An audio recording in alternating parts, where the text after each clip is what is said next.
Hypeman, Raj Nation, the GOAT to market. From Hype HQ in Chicago, Illinois, Startup Hypeman presents the GOAT to Market Show. What's up, everyone? I am your host, Raj Nation, the founder and chief pitch artist of Startup Hypeman. This podcast is where we bring you founders, company leaders, and creatives who are building it, who are doing it, who have been there and done that.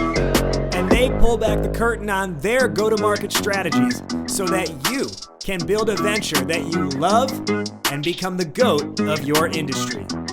Want first listen on episodes before anyone else? Subscribe to our newsletter at startuphypeman.com. You will get alerts every Sunday morning when we release new episodes. All right, let's hear how today's guest is becoming the GOAT. What's up, everyone? It's Raj Nation, the Startup Hype Man here, coming to you with a special treat this week on the GOAT to Market Show. Now, in addition to running Startup Hype Man, I also have the honor of being the chapter director for Startup Grind Chicago. Startup Grind is a global startup community with over 600 chapters around the world, and I run the Chicago chapter. Today on the GTM show, we're featuring my interview with Mike LaVitola live from Startup Grind Chicago's 4th annual Great Chicago Food Bash, an event that highlighted the local food and beverage startup scene. Mike is the co-founder and former CEO of Foxtrot. He recently stepped down from his position as CEO, but he led the company for about a decade from crazy idea for a boutique convenience store for millennials to a national brand that has raised over $200 million and most recently completed a successful merger with one of the most recognizable names in grocery, and that is Dom's Kitchen and Market. In this interview, Mike touches on the struggles to raise capital and convince people this is more than just a crazy idea. On top of that, he shares the importance of building a really strong brand experience, identifying areas of growth within your customer base, including this concept of spotting customer adjacencies that I think you're really going to like. And he also shares his opinion that data isn't everything, and sometimes gut is more important than data. So here we go. Enjoy my interview with the co-founder and former CEO of Foxtrot, Mike LaVitola, live from Startup Grind Chicago's Great Chicago Food Bash.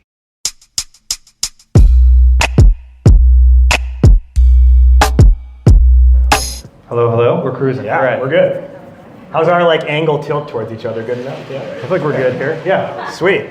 Hey. Mike, thank you for being here. Thanks for having me. A lot of people were super excited to have you here, or to get to hear your story and everything like that. So we're gonna walk it back, and we're gonna go in the Wayback Machine. We're gonna talk about the Foxtrot journey, your story, all that stuff.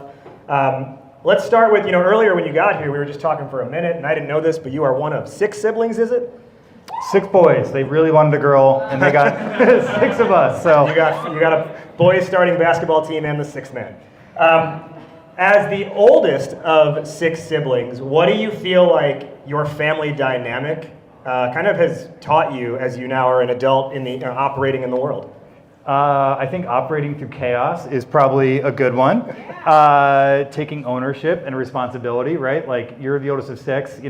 Our parents love us. Our house was very, very fun, but there's only so much time to go around. So if you want to get something done, it's on you. Like, no one's going to do it for you. And I think that mentality has hopefully been helpful in building a company. Now, in a run of siblings, it's actually not that common that the oldest would end up in entrepreneurship. Usually the oldest goes like the safest route, and then the middle or the younger, has a chance to screw up, basically. Did you feel like an extra burden on your shoulders or a weight on your shoulders? I was doing really good on the safe route, like really good. I had no intention of starting a company. This is way too hard. So, I grew up in the suburbs of Chicago, ended up at Illinois for undergrad, which was great. Ended up down in Austin, Texas, doing investment banking, back up here, doing private equity. So just like standard stuff. I ended up getting into University of Chicago for business school, which I was like ecstatic about. I couldn't believe it. So I moved back up here for that, and had every intention of, going back into finance and buying widget manufacturers and whatever, and then somehow took a really hard left turn into convenience stores. So I am as surprised as anyone. My parents were like, what the fuck is going on here? This is like not what we had planned.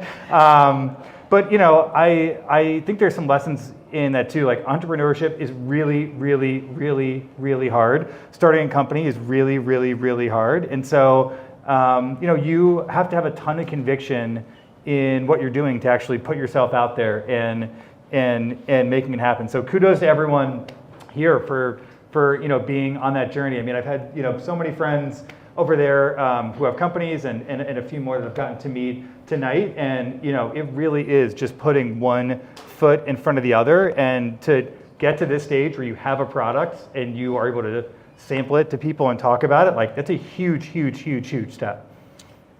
Make some noise for everyone again who is demoing, right? So, you know, you said you made that left turn into convenience stores. I'm curious. You know, your co-founder Taylor Bloom and you, like, were you just like, you know, growing up, you're like, I love 7-Eleven and I want to build this. Like who picks convenience store? 25-year-olds who are in certain states.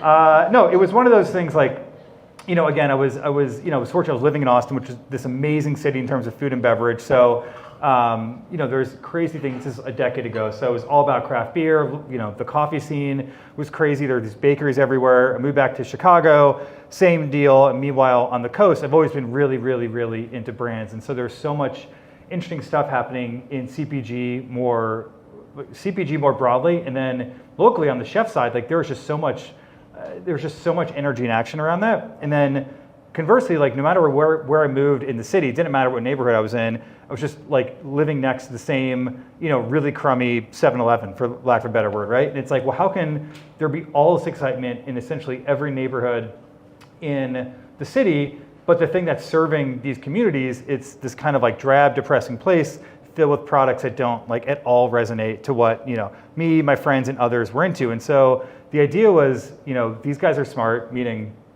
7-Eleven or whoever. They know sort of which categories like make a convenience store. So let's not reinvent the wheel there, but we can go in and re-merchandise that with all the stuff that we're obsessed with, right? So my friend is making this crazy coffee. These guys are making the best beer. Did you have that donut? Like, did you hear about that one place in Brooklyn that's making this crazy sauce? And like kind of turn convenience from this place that of just like, you know, kind of lowest common denominator product to like a celebration of what's out there. And so that was very much the sort of inspiration for starting it.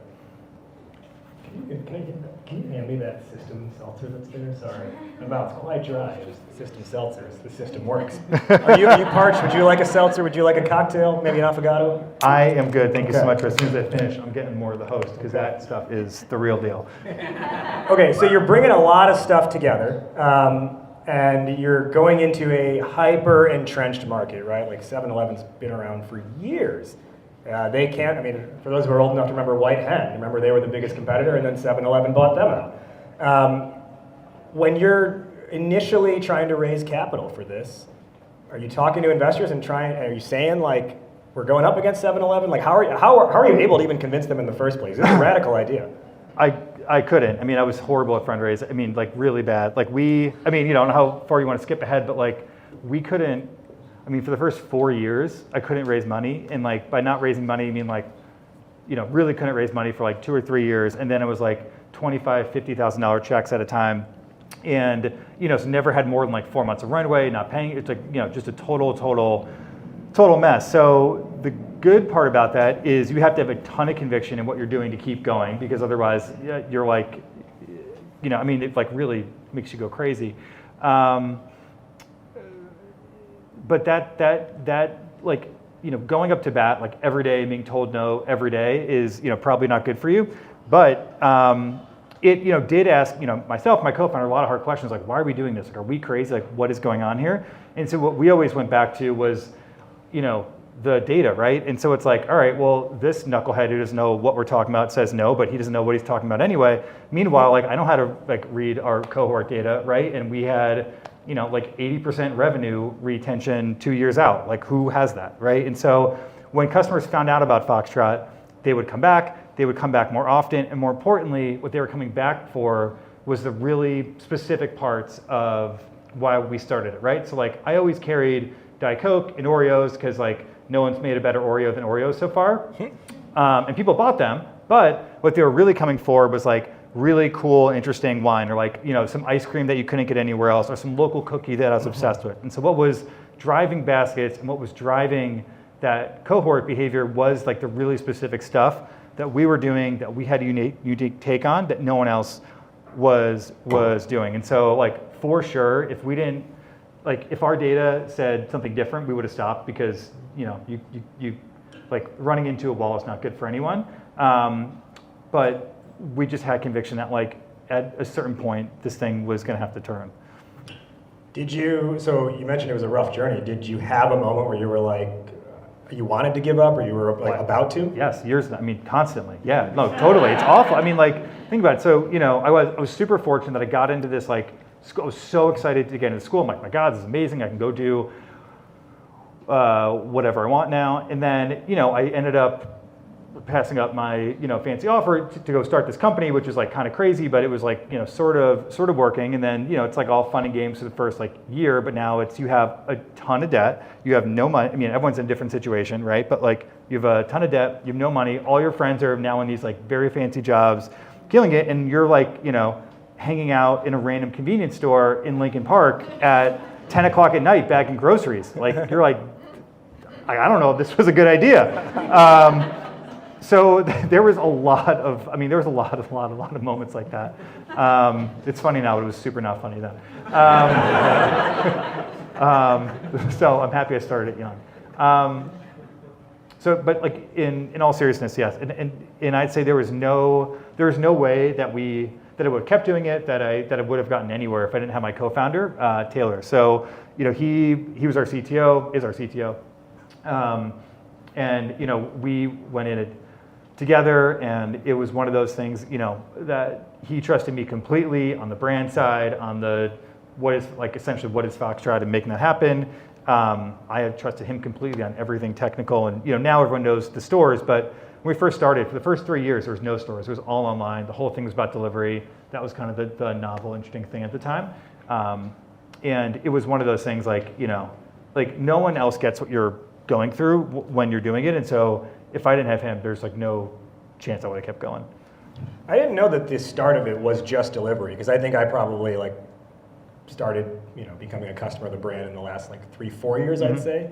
But it sounds like, you know, you had a pretty methodical approach about this. You weren't trying to do everything at the same time. You were like, there's a clear order. Can you kind of just walk us through like the timeline of where you started to how it grew? The first version of the company, again, this is like 10 years ago. So this is like, I think Instacart had like just started that year, like Postmates maybe had just started, but, you know, the kind of conceptual thing behind it was like convenience we saw was like the last big category to come online, right? So Seamless is big and Grubhub is big and they're doing crazy volumes, but for everything that's not a meal, none of that stuff was getting delivered, right? And meanwhile, convenience is like a $700 billion or some crazy number market, right? And so we're like, you know, if people are getting all these meals delivered, there's no reason why they shouldn't be getting, you know, like ice cream and wine and all these other things delivered. And at first I thought there was some legal reason behind it, like you couldn't deliver wine, you couldn't deliver beer. And it was one of those things where like it wasn't explicitly not legal, you know, it just kind of like was nothing. So we took that and ran with it. And, you know, we were very, very asset light, right? We had so, you know, Tay built the tech, and I made the joke about the random convenience store in Lincoln Park. It's like literally what it was. It was like, you know, a place called Milk and More. It was fun. And so like orders, you know, customers always thought it was coming from us. Our value was really about the brand and the curation and surfacing these things. But when the order went through, someone or us at the convenience store would like bag it up. Another local delivery company would come deliver it, and we were just this like thing in the middle, right? And like, so that was great because we could sort of prove out the thesis, prove out, you know, a lot of what we wanted to be. But ultimately, like the value of Foxtrot wasn't the curation, wasn't finding these cool new products. And so when I tried to get them to carry stuff that I wanted, like he's like, dude, I'm not like trying to, like you can keep buying stuff here, but like this isn't like a partnership kind of thing. I was like, all right, well, if I'm going to scale this up, like I got to get a hold of my own inventory. One, to carry the products, but two, to make any real, you know, margin off this thing. Like we couldn't raise any money, so we had to like make a profit. And so that was, you know, kind of very much the journey. I think then, so as you started to like gather, there are so many up and coming brands at Foxtrot. As you started to like have those conversations, we often think in the startup game like the importance of convincing investors, but I have to imagine in this case, just if not more important, was trying to convince these like partner brands to take a gamble on placing their brand in your hands, right? Totally. Like, so it was like, now it's, a bit of the inverse, but for the first, like no one knew who the hell we were because we were nothing. Also, we were in Chicago, and also none of this stuff got sold online, right? So like we were it's a random example, but like we were the first, partner for Harry's, like the shaving company, right? So, like, why is that important? Because they had a really big following with guys who would spend money on like cool whiskeys and beers, right? And so, we would carry brands like that because then they would email their customer base like, hey, you can now get your Harry's razor delivered in under an hour, and that was our customer acquisition. And so it was very much one of those things like, you totally have to fake it till you make it, but if you can get like one or two of these really interesting cool brands to say yes, and it's way easier to get the third and way easier to get the fourth, right? And then you kind of become this thing where it's like, well, actually, people are calling you to get on the shelf. So, yeah, but for those first, however many years, it was very much us trying to convince them versus vice versa. Sounds like then that like one of the keys was finding like the adjacency in what the customer would want. Like a Harry's razor means a consumer who wants this style of whiskey and this something else. And that, as you went to other brands, were you thinking about it in that same sort of strategic way? Yeah, I mean, at the end of the day, Foxtrot is a brand. Like that's what, we've gone from a under an hour convenience delivery service to essentially, 40% of our business right now is coffee, or 35 or something, right? Don't quote me on that. But like big percentages, right? So how can you move from something that seems so disparate? It's having a really, really, really strong brand, and that takes, that's design, that's creative, that's curation. It's really, it's really everything, right? So you have to be very, for a consumer brand anyway, really, really, really, really intentional about that, because it does then allow you to flex into different spaces as you continue to grow. This is not the mic, this is the drink. The system works. When you don't want it, you have it. Let's talk about the brand for a little bit. It has really become an iconic brand for anyone who interacts with it. How do you get the name Foxtrot, the logo? Talk us through, and what does brand mean to you, and what does it entail? Yeah, so to me, like brand isn't really the name or the logo. It is like just sort of the, I don't know, gotta think of a better word than this, but like it's everything, right? Like every decision you make is the brand, and actually that's been a really hard thing in scaling the company. Like at first, I didn't have to explain the brand. I knew what the brand was. It was this, not that, and like this is what we're doing. Like who was I going to explain it to? It was me and Taylor. As you onboard people, and you onboard people who have much more experience than you, and they're great, and they're coming from other backgrounds. Like having to explain why we would carry, a certain product, but not another product that looks similar, but actually it's like totally, it's like hard to put those differences in there, but it's really, really, really important. And so we, from a design perspective, even when we were very small, we always had a really specific take on design, which was helpful in the early days because it made us look way bigger than we were, which was really, really important. And from a customer standpoint, like it also made customers, I think, more comfortable like using us and like giving us money to go bring them things, right? Like when you don't look sketchy, people are down to buy $70 bottles of wine from you. Like that's awesome. So that really had a lot to do with it. But and then it became helpful in fundraising, and then it became helpful in recruiting because people want to work with brands that are interesting. As far as the name, I mean, so when I started this, I was 5. Taylor was like 23, some sort of boy genius, graduated college at 20 kind of deal. And we were delivering beer and wine, and we really didn't want it to be this like bros delivering booze app. Like that was never my vision for the company. And I knew like no matter what we did, people were going to think it's like, oh, there's these two really bro-y dudes delivering booze. So that being that, I'm like, nothing in the name could have anything to do with alcohol in it. Like nothing should have to do with delivery. And it's got to be something that is kind of like ambiguous enough to let us like morph into whatever the company's gonna become. And so someone's girlfriend at the time, now wife, suggested Foxtrot, and I kind of loved it because it was like, at the time we're a delivery service, and a fox is like a swift moving animal that, comes Startups At You. I thought that was kind of cool. I thought we could get a cool logo out of it. And I thought if it became anything, we'd change it. And of course, like now I love it, right? Like it's sort of singular. It feels really, really strong. It allows us to flex, and it kind of puts us it's not confused for anything, which I think is really, really important. And I think too, one of the things you've achieved, which is very, very hard, like a very small percent of companies get here, but like it's become a verb as well as a noun, right? Like you can Uber something or you can Foxtrot it, right? It's not go on the Foxtrot app and order it. It's, oh, I Foxtrotted it. And that, I think, just give them a round of applause for just how like incredible that accomplishment is.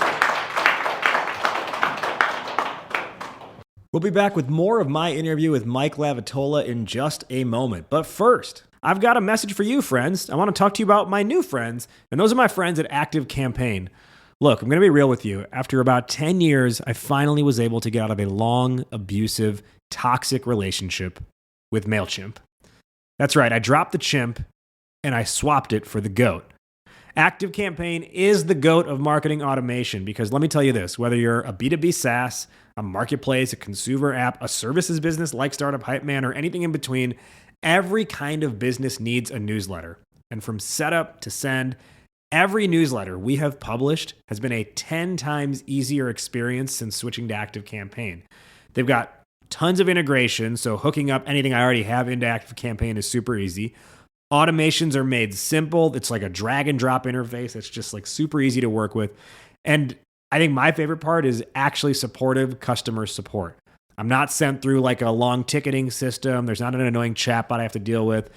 All in all, I no longer feel restricted by my software. Not to mention, they make all the data migration from your previous provider so quick and easy. I honestly had to actually ask multiple times, what more am I supposed to be doing here? Because it was that painless and that hands-off. I want you to experience this type of relationship. You might be in a toxic relationship right now with your current marketing automation system, or maybe you don't have one yet. Well, in either scenario, I want you to get the GOAT of marketing automation, and I want you to be in a blooming, healthy, and beautiful relationship. You can get your free 2-week trial by tapping on the link in this episode description. Back now to the interview. And I want to know from the audience here, raise your hand if you've ever ordered wine from Foxtrot before. A lot of you. Raise your hand if you've ever had a coffee at Foxtrot.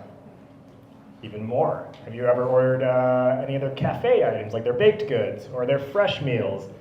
Anything off the shelf, like the packaged goods, yeah? And there's even some, because there's some off-the-shelf things too, like adult toys are also sold through Foxtrot. Something like that, like when you're like, okay, we've got milk, we've got coffee, vibrator. How do you be like, we're gonna have that too?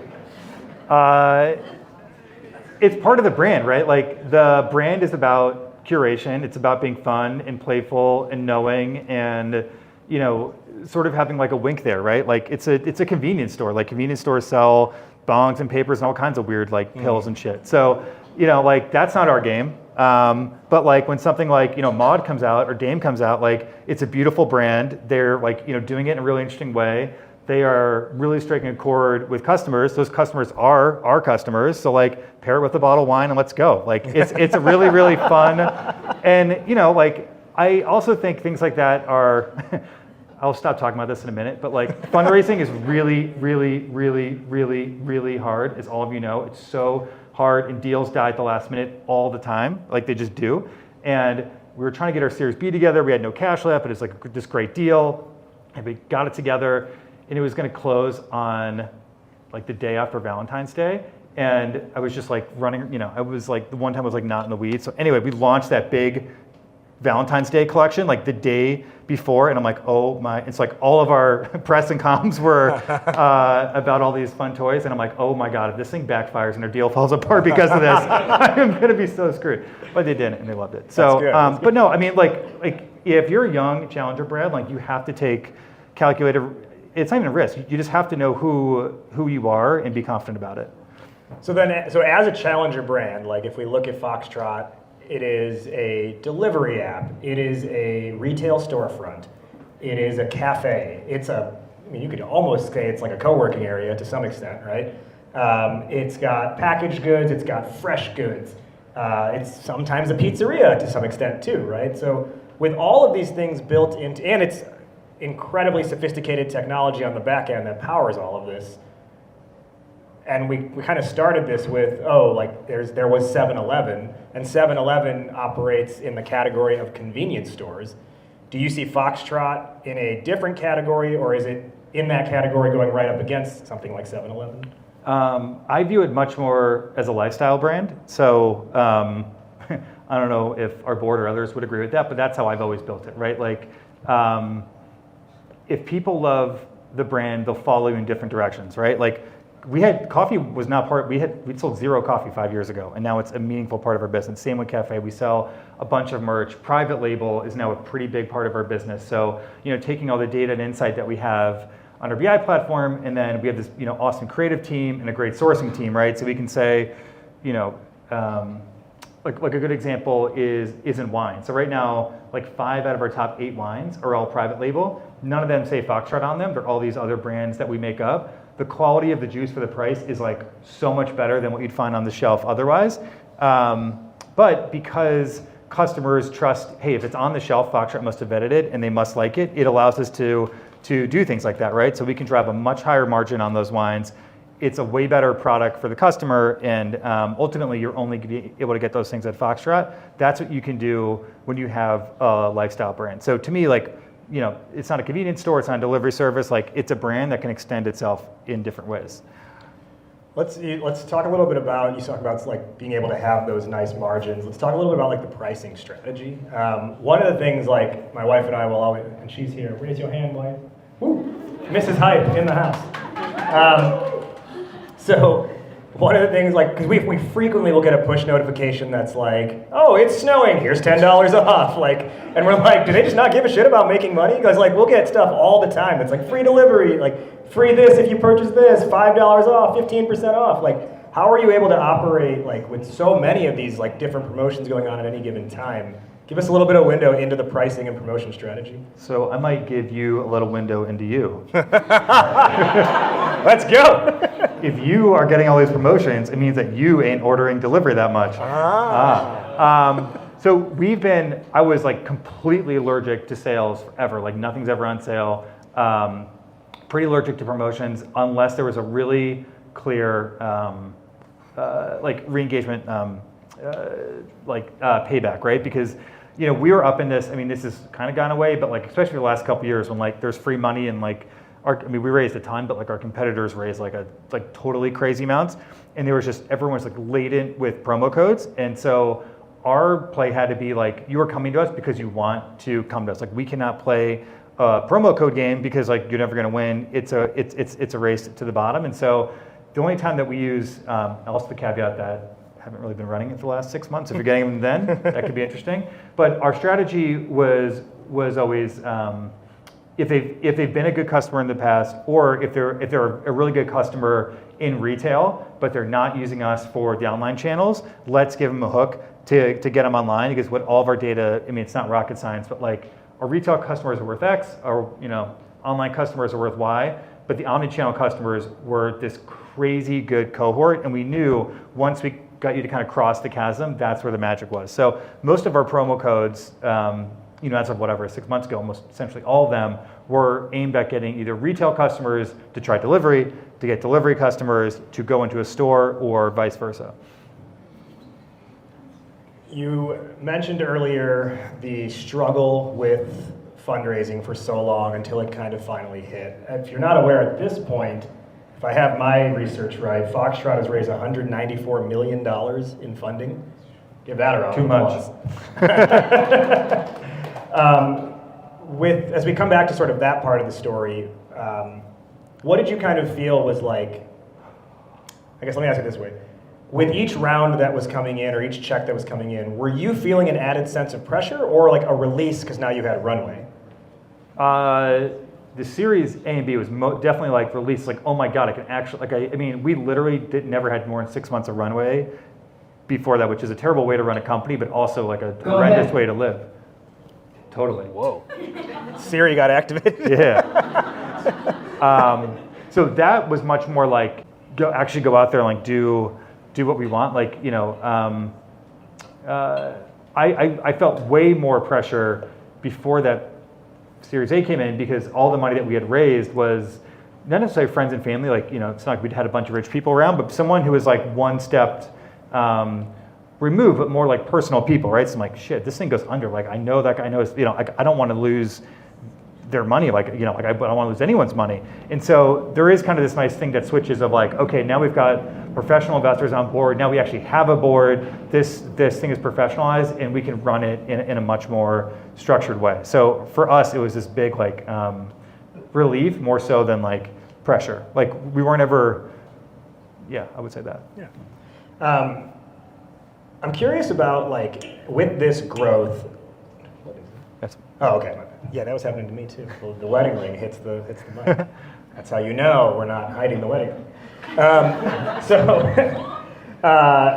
With this like sort of progressive growth, and at some point kind of like hyperscaling, it does mean that the things like you love doing, you have to start slowly like letting go of those, or quickly letting go of those reins. Now, at this point, you're chairman and a new CEO has been put in, but I want to still talk about when you were still CEO. What were some of the things that, like, maybe from the first few years you were like, oh, this is like my favorite thing, and then you had to let go of that? That's a good question. I actually tried to really not let go of that stuff. I just worked way too long. So, like, you know, 2 examples of that, like the brand creative everything. Like, I can't design anything, but for whatever reason, like, I had a very, very, very strong perspective on like, it's this, not that. And we were so fortunate that Rob, who's our creative director, who's like the man, we have just such a good partnership, right? So I mean, like obviously every private label product, but like every campaign, every store sign, everything. I never ever let that stuff go, because like if you lose, like I always thought if we lost one of those touch points, like it's gone. Same thing on merch. I mean, up to like a year and a half ago, I wish I kept it longer. Like literally nothing got on the shelf unless it was like obviously, like unless I tasted it, but like unless, you know, it like went through our system, which ended up just becoming like, is someone on the team obsessed with this product, right? And so like, because otherwise it kind of becomes, in our business anyway, it's like too easy to be like, oh, there's this like beautifully branded millennial, you know, nootropic mushroom, whatever it is. And like, it looks cool, but like no one's gonna buy it, right? And so you start adding things that are like, I don't know, some hypothetical yuppie millennial's gonna buy this, but no one likes it. And like, if you do that and people start coming to the store and there's stuff on the shelf that like they buy and they spend their money on, and it's like actually not that great, it's the best way to like erode all that trust. So merchandise we kept. And then the like last one that was big for me that, you know, I don't know, fight's probably too strong of a word, but got in a lot of disagreements with my ops team as I started hiring these operations leaders who had so much more experience than me and knew what they were doing, and I was making it up along the way, was I insisted on being the last interview for every single store manager. Because I'm like, you know, we don't have that many stores, and like, if we don't have amazing store managers, like what else? Like if you walk in the store and have a bad experience, like what else matters? Like everything we're doing here, like it doesn't matter. So you know, what I tried to do was like make sure that I had systems in place for those kind of key areas, because I'm like, if we're able to keep these things consistent, then you know, we'll be able to deliver on the customer promise, and then that should take care of the rest. I really like that. But I also went totally crazy, so. But I like that, right? Like you're focusing on, you talked about earlier, the importance of brand. And like you said, it's not just the logo, it's what happens when you open the app. Like what does even the screen look like? How do you feel when you walk in the door? And I think that scrutiny over even just like, I need to talk to every store manager maintains that protection. And it's who you hire, right? So I mean, you know, like we had, you know, probably 2 craziest standards for who we would hire at a, you know, fledgling startup.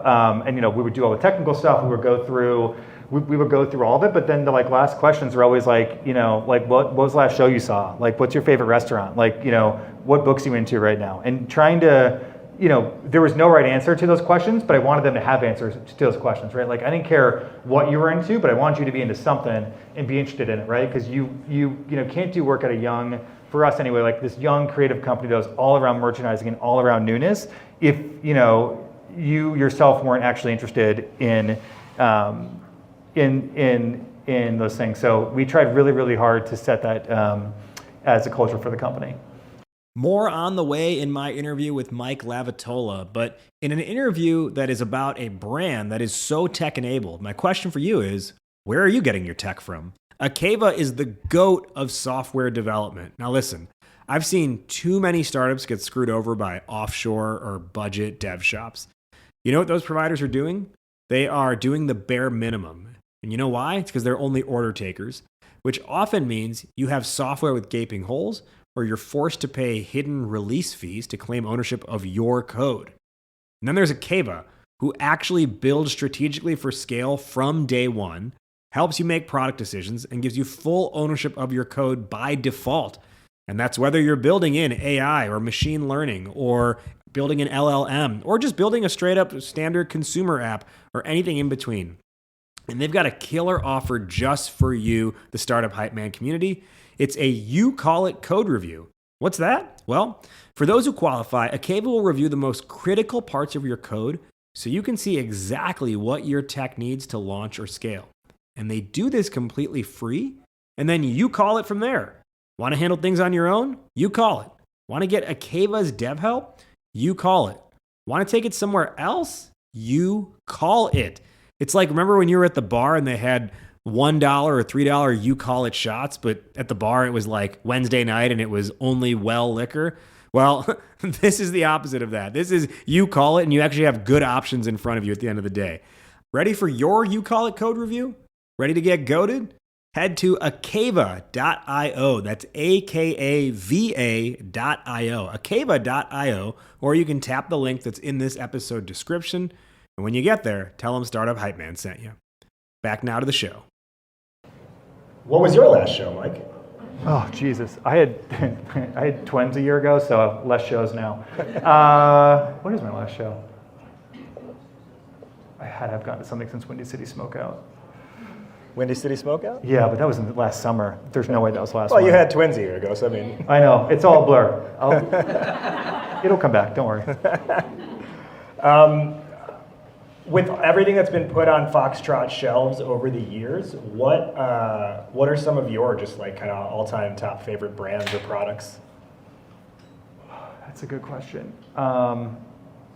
I've loved learning about wine. So like when I started, like we carried wine, I was like, again, 25, like I don't know anything about wine, drinking beer. And so I'll give you a real answer, but my cop-out answer is like, so Dylan, who runs our beverage program, who's like just absolutely amazing, getting to like get in the wine world and not like a nerdy, obnoxious way. We did. Oh no, did it? Yeah, So, We can hear you. Yeah, can you guys hear me? Yeah. Cool, all right. So anyway, like getting to like dive deep in the wine world has been really fun. It's allowed us to have this big perspective on wine. In terms of brands, like I still love Carol's Cookies. It was it was on our first menu. It's never left. It's like this grandma up in Highland Park. The cookies are amazing. The packaging, I don't think they've thought about in 35 years. And like it doesn't matter because it is like fantastic. So I love Carol's. I think the packaging is what Carol, like, it's Carol's packaging. Dude, Carol's the best. What else has been really, really good? Gemma is probably my new favorite product. So it's this amazing pasta in sauce. It's made right here in Chicago. Chef Tony runs it, but it is like mind-blowingly, like I am completely obsessed with it. So I'd say that for now. Down in Dallas, we have this pretty crazy queso, Sarah Jane's queso. It's currently only sold in Foxtrot and her hairdresser's place. So I'm not like 1,000% sure it's gone through any like, food safety, whatever, but like it's incredible. And so stuff like that's been fun. Okay, you can hear me, yeah? Yeah. Okay. Almost a year ago, you stepped down as the CEO, Yep. and Liz Williams, your CFO, was promoted to CEO. And she's got a really impressive background, like doing senior operations for Taco Bell and Yum Brands. She also was the CEO of Dry Bar, I believe, which is the hair salon, right? Blowout Bar, right, specifically? Yes, okay. Talk to us about like the emotion behind stepping away as CEO, and then also with Liz's background and the future of Foxtrot, what's the vision she's kind of now tasked with bringing to life? Yeah, so a lot of it was that transition that we talked about. So going from this, like tech forward, e-com only, convenience store curator to, now whatever, 70-something% of our sales are in retail. And of those, almost half of them are in coffee, cafe, prepared food. So long story short, it's essentially now a QSR that's got a really big market business and a really big e-com business attached to it. That's a completely different business, right? And given the fact that we've raised this like crazy amount of money, we've got to go open up a lot of stores for them, for our investors to, get to the size and the returns that they need. And so, and also I've been running this thing for like 9 years. I'm essentially went totally crazy by the end, plus had these kids, yada, yada, yada. And so it's just a lot. I mean, it was a lot at once. And as I looked at what had to happen next, it was such an operational game, right? Like the brand is in a really good spot. Like I'm obviously still attached to the business. We have amazing merchants. We have amazing designers. Like that culture's there, but we're going to win on operations. Operations are super, super, super hard. And like, I am not the best operator in the world. And so for us, it was like, all right, I kissed a lot of frogs. I found Liz, who is amazing. And it was one of those things, when you look at it objectively, I'm like, well, if the next couple of years is about opening these stores, having them run really, really, really well and driving the P&L, like that's what her skill set is. And we worked really, really, really well together. So it was sort of a no-brainer for me to hand the reins over, take the chairman role, and go from there. And it's been a little less than a year, but it's been working really well. In a recent Forbes article, she was quoted as saying, "Getting into Foxtrot is like a badge of honor for up-and-coming brands in the CPG world." And that's a lot different than, 7, 8, 9, 10 years ago when you had to really convince people that you were worth, them entrusting your brand with. At this point, how is Foxtrot making the decision to say, yes, this brand, not this brand? It's a loaded question. It is, it's still more art than science, which makes me really, really happy. So whether you stay on the shelf, that's all science, right? Like, are you selling or not? Like, that's the only thing that sort of matters. But getting on the shelf, we're in the fortunate spot now where we get pitched, all the time on new products. People are coming to our stores. People are, we do all these things, right? But I'd say like probably half of the products that we find are at events like this are, me out in other markets, our merchants out in other markets. And like what we take a huge amount of pride on is finding brands that have never been in retail before. So they're only at farmers markets, right? Or, they like don't have the like packaging, quite right yet, or they don't have whatever quite right yet, but they have total confidence in their product and the product rocks. That's what we want to say yes to, right? Like that is what I want to hold on to for as long as possible. Because if you start putting all this stuff in place, you got to have it packaged in a certain way, get all these certifications and yada, yada, yada. You cut off so many people that are just never going to get into the store. And so you end up with is like a bunch of, people I went to business school with who were awesome, but it's like, they went out for their mushroom nootropic tea and they raised $5 million and they got it beautifully branded. Now it's in the store. There's a place for that. And I love those products, but like the things, like Carol's Cookies or like that queso or like, there's so many brands that are like, we want to be that first retail partner. And the part that I still love about the business and what really gets us going is, there's been so many stories of like, we are the first retailer for a product, like it does well. They then take those sales and they go to Mariano's or they go to Whole Foods, right? And then they get that first big purchase order. And eventually, like, they end up calling us like, hey, we can't service you anymore because Mariano's buying too much of the stuff. Like, that's all good. Like, that's awesome. So they got to build their business and then we get to welcome in whatever that new product is. So I'm sure at some point someone will be yelling at me about like, regulations and food safety and things that are very important if this is on video. But like we want to be the first yes for these up and coming brands for people of all backgrounds to get on the shelf. Because once you're on the shelf and you have sales data, like that's the great equalizer. Mm-hmm. So it's as if you kind of get to act now as like a live accelerator, incubator of these brands. Mm-hmm. Exactly, yeah.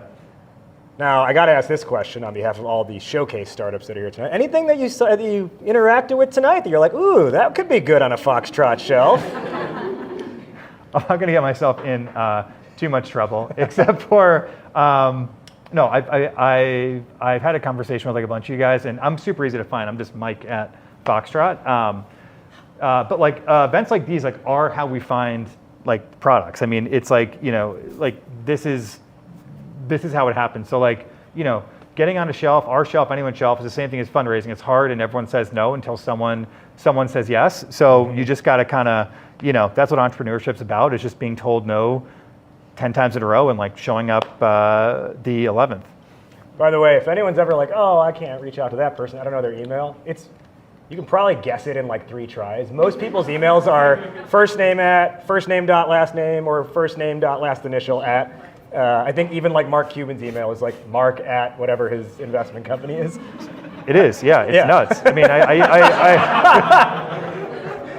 the first time it's like just Mark Cuban at Gmail, I'm like, this is insane, man. Come on. Last summer during Tech Chicago Week, which was at the top floor of work. One of the events was at the top floor of this Workbox location. Tom Ricketts, the Cubs owner, was the speaker, and I got like a word with him after, and he was like, oh yeah, send me an email. It's just tom@cubs.com. And I was like, oh, imagine that, Tom@Cubs. That doesn't mean they're going to answer it, but they'll see exactly, it. Yeah, exactly. Maybe that's actually his assistant who operates his inbox. But anyways, so when we started emailing about this event, you were like, hey, like I'm free on this day to talk about it. Let's do a Zoom call. And then that day hit, it was like in November. And very casually, you're like, hey, would you mind if we bumped our planning call? We had just announced a major merger and I need to attend to that. And I was like, well, I can't believe you asked if I would mind. Of course, I would not mind. But it was a big deal that Foxtrot merged with Dom's Kitchen and Market. Raise your hand if you have been to or have heard of Dom's Kitchen and Market. Yeah, pretty much the whole room. Great. That's a huge deal. What does this merger mean for the future of both brands now? Yeah.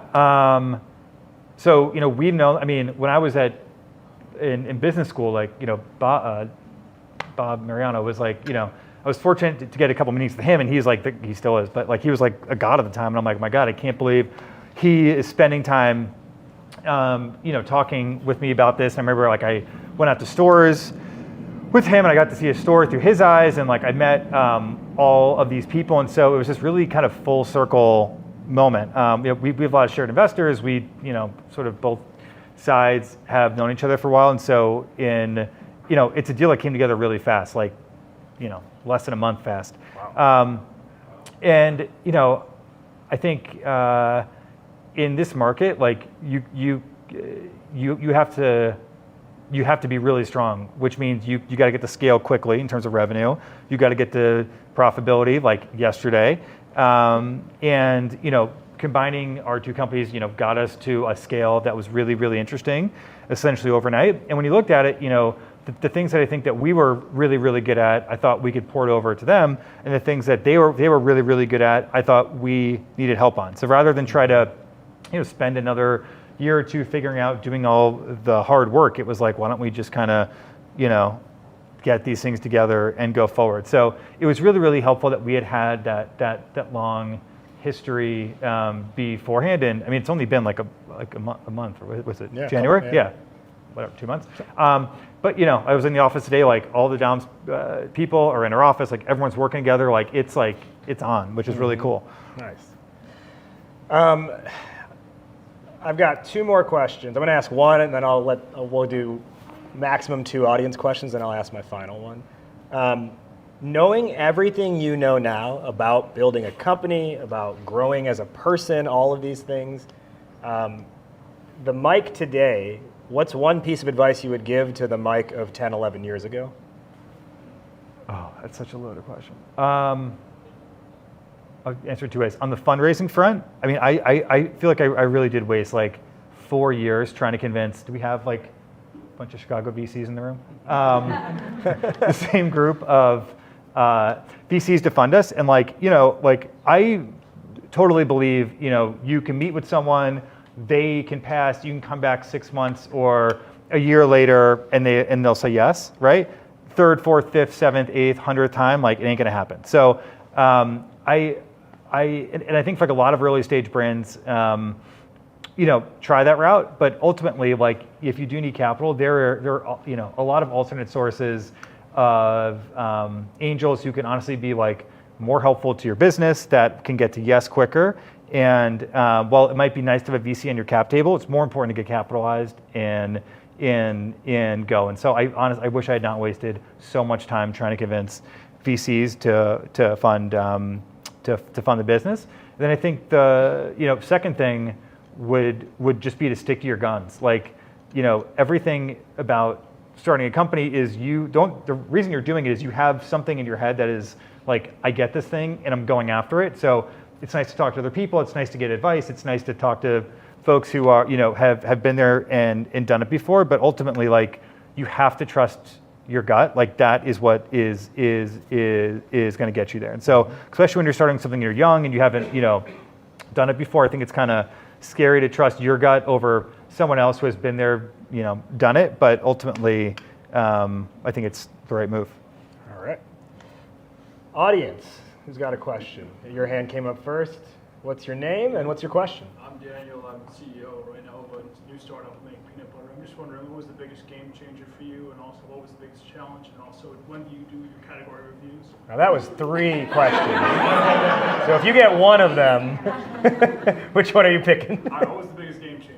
Okay, the question is, what was your biggest game changer in running this? Opening that first store in the West Loop. So 3 years online only. I just signed a lease. We had a personally guaranteed lease, so we signed this I don't know what they were going to take from us if we didn't have anything. But so it was a 1,500 square foot store underneath the train tracks, mid block in the West Loop, which was like there's nothing over there. It was in the middle of nowhere. But we had a space and it was ours, and it was a store, and like the vibe was right, and it was one of those things where just this is it. Like why doesn't this exist anywhere? And it was being in that physical space. It felt so different than the online side, which I still love. I mean, I still think our app is amazing, but it was one of those things that was a big eye opener of like, I think this is actually what we're supposed to be doing. So the biggest moment for sure was getting that store open. It was also the scariest. We had, again, had to sign a lease. Like, how do you even sign a lease? How do you build out a space? How do you get permits? How do you get a liquor? I mean, it's all a mess, but you figure it out. Yeah.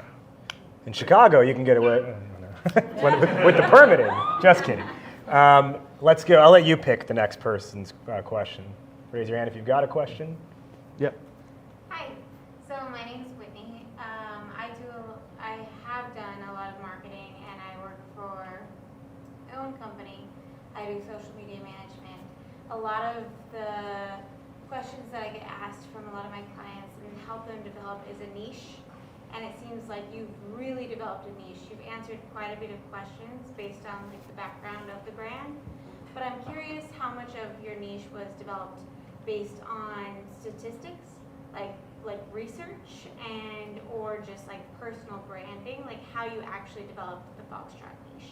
The question is, how much of Foxtrot's niche was developed based on the data and the research versus just kind of like branding decisions? So I don't know if this is the right answer. I would say none of it was based on data or to start, but then it was all based on data once it's live, right? So it's like,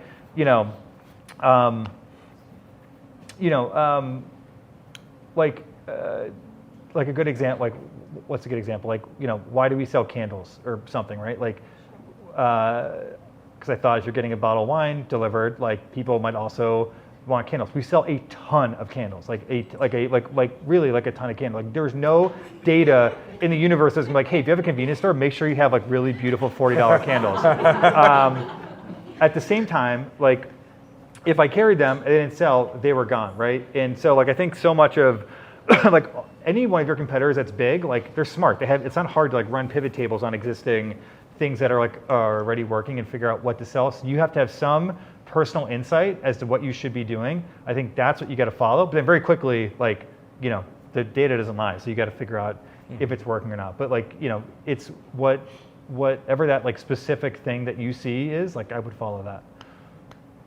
Thank you. Great question.